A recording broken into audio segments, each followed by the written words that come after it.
जय जोहार संगवारी हो। संगवारी हो, छत्तीसगढ़ में छात्रावास अधीक्षक के जो है वैकेंसी निकल चुके हैं और यहाँ पोस्ट बता चुके हैं कि 300 पोस्ट है। लेकिन एकर अंदर में कौन से कैटेगरी में कितना पोस्ट है और साथ में यहाँ जो पोस्टिंग ऑलरेडी पोस्ट मेंशन करेगी तो में कितना में आपके सिलेक्शन के चांसेस है और एकर पेपर कब होने वाला है, योग्यता का है और एकर रिलेटेड जो भी सारा डिटेल है मैं आप ला वीडियो में पूरा शेयर करने वाला हूँ। तो ये वीडियो ला पूरा कंटिन्यू एंड तक जरूर देखिए ताकि आप लोग पूरा एक से रिलेटेड जो भी मन सा डाउट होगी वो सब क्लियर हो जाएगी। तो वीडियो पे बने रहें। तो मैं आपका पूरा ऑफिशियल नोटिफिकेशन के साथ ये कर चर्चा करने वाला हूँ। तो जैसा कि अभी आप देख पा रहे हैं कि यहाँ पर जो टोटल 300 पोस्ट यहाँ पर टोटल निकले हैं, इसमें जो कैटेगरी वाइज है उसको हम आपको अच्छे से समझाने वाले हैं कि आप किस कैटेगरी में आते हैं तो आपके लिए कितने टोटल पोस्ट हो सकते हैं इस वैकेंसी में। जैसे कि अगर आप जनरल में आते हैं और चाहे आप लड़के हो या लड़कियाँ, तो आपके लिए टोटल यहाँ पर अनारक्षित में जनरल में 114 पोस्ट है। और साथ ही यहाँ पर देखेंगे तो अगर आप जनरल गर्ल में आते हैं तो आपके पास 34 एक्स्ट्रा हो जाएंगे।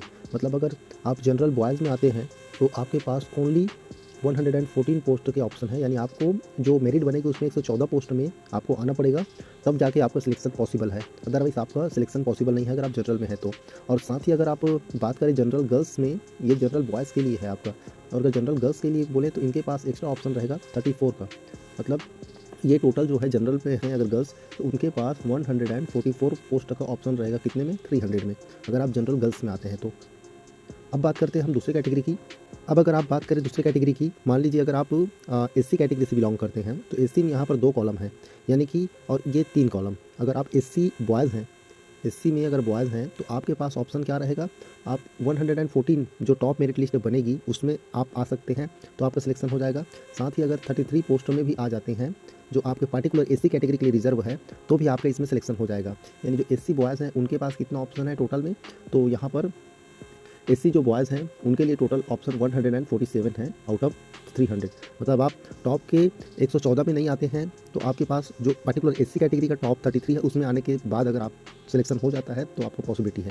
वहीं अगर बात करें एससी गर्ल्स के पास तो उनके पास 147 प्लस जो 9 है, यहाँ पर देख सकते हैं 147। हम तो बॉयज़ और बॉयज़ कहने का मतलब ये जो मुक्त है जिसमें बॉयज़ और गर्ल्स दोनों हो सकते हैं। साथ ही यहाँ पर 9 पोस्ट और है, तो यहाँ पर कुल मिलाकर एससी गर्ल्स के पास यहाँ पर 153 पोस्ट का ऑप्शन है आउट ऑफ 300। मतलब आप या तो 114 के मेरिट में आ सकते हैं, या फिर जो बॉयज़ का अलग से 33 है, बॉयज़ नहीं बॉयज़ गर्ल्स का जो एससी कैटेगरी का 33 है उसमें आप आ सकते हैं। अगर उसमें भी नहीं होता है तो आप सिर्फ फीमेल कैटेगरी का जो एससी है 9 उसमें आ सकते हैं। यानी आपका टोटल 300 में 153 रैंक तक पॉसिबिलिटीज़ है अलॉन्ग विथ कैटेगरी रैंक। अब बात करते हैं हम अपने अगले कैटेगरी की जो है कि एसटी कैटेगरी। अब एसटी कैटेगरी के पास बहुत ज़्यादा ऑप्शंस हैं। यहाँ पर एसटी कैटेगरी में अगर आप बॉय हैं तो इनके पास भी 114 में तो आने का मौका ही है। साथ ही यहाँ पर 87 पोस्ट का ऑप्शन है और साथ ही यहाँ पर 29 पोस्ट का अलग से ऑप्शन है। यानी सबसे ज़्यादा प्रोबेबिलिटी इन्हीं के पास है कि ये इतने पोस्ट में आ सकते हैं। अब इनका अगर मैं काउंट करूँ तो ये टोटल मैं काउंट कर लेता हूँ। तो अगर आप एससी कैटेगरी के बॉयज़ या गर्ल्स हैं तो आपको 230 पोस्ट का ऑप्शंस रहेगा आउट ऑफ 300। लेकिन इसके अलावा अगर आप एसटी कैटेगरी के गर्ल्स में आते हैं तो आपको 34 सीट और ऑप्शन मिलेगा जो कि आपका 230 के अलावा रहेगा। यानी आपके पास अगर एसटी कैटेगरी के गर्ल्स हैं तो आपके पास टोटल 264 पोस्ट का ऑप्शन है। इतने में आप अपना सिलेक्शन करा सकते हैं अलग अलग टर्म के हिसाब से। जैसे आप अगर जनरल में नहीं आते हैं तो पार्टिकुलर जो ओपन है यानी boys and girls ST category का, इसमें आप अपना सिलेक्शन करा सकते हैं। उसके बाद भी अगर नहीं है तो ये पार्टिकुलर जो गर्ल्स का 34 है उसमें आपका सिलेक्शन हो सकता है। अब बात करते हैं अपने अगले कैटेगरी की जो कि है ओबीसी। अब ओबीसी कैटेगरी में जो ओपन है, यानी ओपन कहने का मतलब बॉयज़ या गर्ल्स का, इसमें देखते हैं कितने प्रोबेबिलिटी है। तो आपका टोटल 114 में तो आप आ सकते हैं जनरल में अगर आप अच्छा रैंक अचीव कर लेते हैं। उसके अलावा आपका 37 पोस्ट का और ऑप्शन है।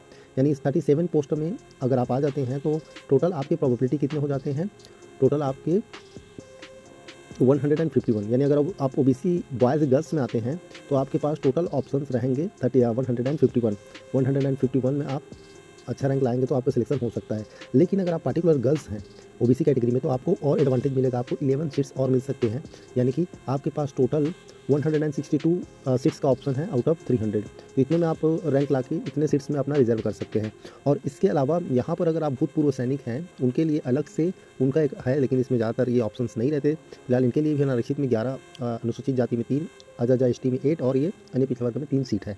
तो ये इनका भी इसमें इन तीनों में ऐड हो जाएगा अगर ये इस कैटेगरी में अगर कोई है जो भूतपूर्व सैनिक है। और इसमें किसी भी हैंडीकैप्ड यानी स्पेशली डिसेबल को कोई पोस्ट नहीं है, यानी इसमें आपको फिजिकली डिसेबल लोगों को मतलब सिलेक्शन नहीं किया जाता है। तो ये है आपका पर्टिकुलर कैटेगरी वाइज आपका जो सिलेक्शन होना है, तो उसमें आपकी क्या क्या प्रोबेबिलिटी है उसको मैंने समझा दिया है हर कैटेगरी में कि आपका जनरल का अलग प्रोबेबिलिटी है, एज अ बॉयज़ अलग प्रोबेबिलिटी है, एज अ गर्ल्स अलग प्रोबेबिलिटी है। तो आई होप ये आपको अच्छे से समझ में आया होगा। अब यहाँ पर क्वालिफिकेशन की बात करके देख सकते हैं, यहाँ पर हायर सेकेंडरी उत्तीर्ण लिखाया है, मतलब आप अगर हायर सेकेंडरी स्कूल पास कर चुके हैं तो आप इसमें एलिजिबल हैं। साथ ही कंप्यूटर प्रशिक्षित अभ्यर्थियों को प्राथमिकता या अधिमान्यता दी जाएगी। इसका क्या है एक्चुअल में डिटेल उसको मैं अभी बताने वाला हूँ आपको। साथ ही आपको छत्तीसगढ़ का मूल निवासी होना चाहिए, यानी कि इसमें अदर स्टेट के लोग अप्लाई नहीं कर पाएंगे। अब यहाँ पर जो मेंशन किया गया था कि कंप्यूटर प्रशिक्षित, यानी आपको जो कंप्यूटर के प्रश्न पूछे जाएंगे 30 नंबर के, उसमें आपको 15 नंबर लाना अनिवार्य रहेगा। जो स्टूडेंट 15 नंबर से कम नंबर लाएगा और बाकी के जो अलग जो सिलेबस में दूसरे नंबर हैं उनमें अगर वो 70 मतलब वो बाकी के 70 में अगर वो 70 भी ले आए तो भी वो अमान्य कहलाएगा, उसका सिलेक्शन हो ही नहीं पाएगा। यानी इसमें मेरिट सूची तैयार करने के लिए आपको कंप्यूटर का जो 30 नंबर का अंक है उसमें से 50% यानी 15 अंक आपको कैसे भी करके लाना होगा, तब बाकी का आपका जो 70 नंबर का अंक है वो काउंटेबल रहेगा। साथ ही यहाँ दिया गया है कि आपका जो सिलेक्शन के टाइम में आपको स्थायी जाति प्रमाण पत्र प्रस्तुत करना होगा, वो आपको ओरिजिनल बना हुआ होना चाहिए डेट से पहले और वैध होना चाहिए। ऐसा नहीं कि आप बाद में बनवाएं आवेदन अप्लाई करने के बाद। एज में भी आपका मिनिमम 21 होना चाहिए। पार्टिकुलर डेट जो दिया गया है जनवरी 2023 से, और जो एज रिलैक्सेशन यानी आयु में छूट वो अलग से जो नियम है अलग अलग जो आपके वर्ग के हिसाब से उसके हिसाब से आपको मिला जाएगा। जिन भी स्टूडेंट का सिलेक्शन होगा उनको प्रमाण पत्र की मूल प्रति आपको वहाँ पर सबमिट करना होगा। साथ ही पुलिस वेरिफिकेशन और चिकित्सा बोर्ड से आपको फिटनेस प्रमाण पत्र भी आपको सबमिट करना पड़ेगा। और जो उम्मीदवारों की जो सिलेक्शन है वो 3 वर्षों की परीक्षा के लिए की जाएगी, मतलब उसके बाद आपकी रेगुलर होने की प्रोबेबिलिटी है अगर आप 3 साल तक अच्छे से काम करते हैं। और इस पर्टिकुलर डेट तक आपका जो है निर्धारित योग्यता और जो भी डिटेल्स हैं वो सारे ऑलरेडी कंप्लीटेड होना चाहिए। इसमें रनिंग वालों के लिए कोई ऑप्शन नहीं है कि अगर आप पार्टिकुलर 12th क्लास में हैं या फिर आपको कोई डॉक्यूमेंट बिफोर द डेट बना नहीं है तो आप अप्लाई नहीं कर सकते, ना ही आपका ये मान्य होगा। बात करने वाले हैं सिलेबस की, तो सिलेबस को हम ज़्यादा डीपली नहीं जाएंगे। डीपली हम अपने स्टडी के टाइम आपको डीपली एक सिलेबस के अकॉर्डिंग हम आपको स्टडी कराने वाले हैं इस चैनल पर, जिसका वीडियो मिल जाएगा। लेकिन आपको ओवरव्यू बता रहे हैं कि जैसे कि इसमें आपका टोटल 30 प्रश्न होंगे 30 अंक के, जिसमें से 50% आपको अनिवार्य रूप से लाना होगा, तभी आपका बाकी 70 नंबर का जो है प्रश्न के उत्तर वो काउंटेबल रहेंगे, अदरवाइज उसकी कोई वैल्यू नहीं रहेगी। तो आपको जो है पहले जो है छात्रावास अधीक्षक का एग्जाम 150 नंबर का होता था, तभी 50 नंबर का पूछा जाता था। अब ये एग्ज़ाम 100 नंबर का हो रहा है, तो 100 नंबर का भले हुआ है लेकिन जो सिलेबस है वो लगभग वैसा ही है और ऑलमोस्ट क्या है कि थोड़ा बहुत ऐड ऑन हुआ है। यहाँ पर जो बेसिक कंप्यूटर की जानकारियाँ होती हैं या उसके कंपोनेंट्स होते हैं या फिर इंटरनेट या एंटीवायरस, ये सारी चीज़ों को यहाँ पर आपको पूछा जाता है कंप्यूटर में, जिसके बारे में कंप्लीट ट्यूटोरियल इस एक टॉपिक के बारे में हम डिटेल्ड वीडियो आपको हमारे चैनल पर प्रोवाइड कर देंगे, जहाँ से आप इन चीज़ों को बहुत अच्छे से समझ पाएंगे। तो साथ ही आपको एग्जाम्पल साथ बताएंगे कुछ पिछले एग्जाम पेपर से कि किस टाइप के प्रश्न आपको पूछे जा सकते हैं। तो उसके लिए हमारे चैनल को सब्सक्राइब करके रखें।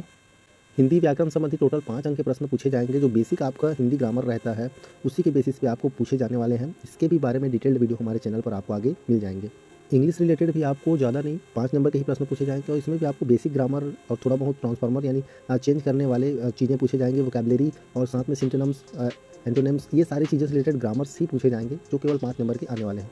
यहाँ एक मेजर चीज़ है, गणित 25 नंबर का पूछे जाने वाला है। पहले गणित जो है आपको मात्र 20 नंबर का पूछा जाता था, इस बार ये क्या हो गया है 25 नंबर का पूछा जा रहा है। तो जो लोग मैथ्स में अच्छे हैं उनके लिए ये प्लस पॉइंट है, और जो मैथ्स में थोड़े वीक समझते हैं अपने आप को उनके लिए नेगेटिव पॉइंट है, क्योंकि पहले कम था अब ये मैथ्स ज़्यादा हो चुका है। तो यहाँ पर इसका पूरा सिलेबस यहाँ पर दिया गया है, क्या क्या मैथ्स से पूछे जाएंगे, औसत, प्रतिशत, चाल, समय, दूरी, ऐसे करके 3 यूनिट में इसको 4 यूनिट में टोटल बांटा गया है। अलग अलग टाइप के मैथ्स हैं और इन पूरे मैथ्स का ट्यूटोरियल हमारे चैनल पर आपको मिल जाएगा, जिसके लिए हमारे चैनल को आप सब्सक्राइब करके जरूर कर रख लें। यहाँ पर बात करें सामान्य ज्ञान की, तो यहाँ पर 15 अंकों के टोटल 15 प्रश्न पूछे जाने वाले हैं और यहाँ पर एक मेंशन किया गया है कि इस पार्टिकुलर टॉपिक से रिलेटेड 2 नंबर या 4 नंबर के प्रश्न पूछे जाएंगे। ये जनरल नॉलेज आपके नेशनल लेवल पे बेस्ड है, जिसके रिलेटेड भी वीडियोस आपको हमारे चैनल पे मिल जाने वाले हैं। और सिलेबस में अगला 5 नंबर आपको समसामयिक घटना यानी करंट अफेयर्स जो स्पोर्ट्स से रिलेटेड हो या फिर नेशनल इंटरनेशनल से रिलेटेड हो, उन सबसे रिलेटेड पूछे जाएंगे। और साथ ही 5 नंबर के प्रश्न आपको छत्तीसगढ़ के जनरल नॉलेज से रिलेटेड ही पूछे जाएंगे। और 10 नंबर आपका बाल मनोविज्ञान, मतलब कि बच्चों को कैसे हैंडल करना है, क्योंकि हॉस्टल वार्डन का एग्जाम है, तो बच्चों के रिलेटेड आपका कैसा व्यवहार है या फिर उनको कैसे हैंडल करना है, उससे रिलेटेड आपका 10 नंबर का पूछा जाएगा। इसके रिलेटेड इन सब के रिलेटेड वीडियोज आपको हमारे चैनल पर मिल जाएंगे। दोस्तों, इसका जो एग्ज़ाम है वो अभी इसमें मेंशन नहीं किया गया है। इसमें ऑनलाइन आवेदन भरने की स्टार्टिंग डेट और लास्ट डेट तो बताई गई है, लेकिन एग्ज़ाम कब होगा वो मेंशन नहीं है। तो मैं आपको अभी बता दूँ कि अभी जो है अप्रैल और मई में आपका चुनाव होने वाला है जो नेशनल लेवल पे होगा, तो इस वजह से अभी एग्ज़ाम नहीं होंगे। उसके बाद जून में बहुत सारे ऑप के व्यापम एग्ज़ाम लेने वाला है, तो उसमें भी चांसेस कम है, क्योंकि उन एग्ज़ाम को कंडक्ट करने की वजह से इस एग्ज़ाम को नहीं हो पाएगा। तो आपका जो इसका एग्ज़ाम है छात्रावास अधीक्षक का, वो जुलाई में प्रोबेबिलिटी लग रही है कि आपका जुलाई में ही इसका एग्ज़ाम हो सकता है। अभी संभावित डेट नहीं आई है, लेकिन आप मान के चलिए कि जून के लास्ट में या फिर जुलाई की स्टार्टिंग में इसका एग्ज़ाम होने वाला है।